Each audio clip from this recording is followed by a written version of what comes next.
Pinupuri ka namin, O Diyos, Ama, Anak at Espiritu Santo.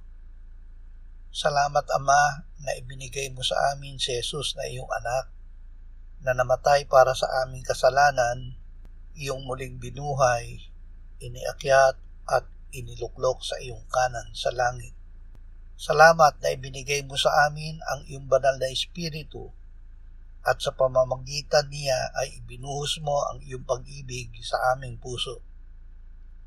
Panginoong Hesus, nang ikaw ay aming tanggapin, ay binigyan mo kami ng kapayapaan at kagalakan.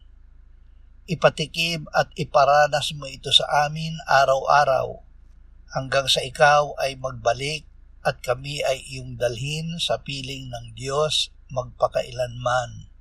Amen.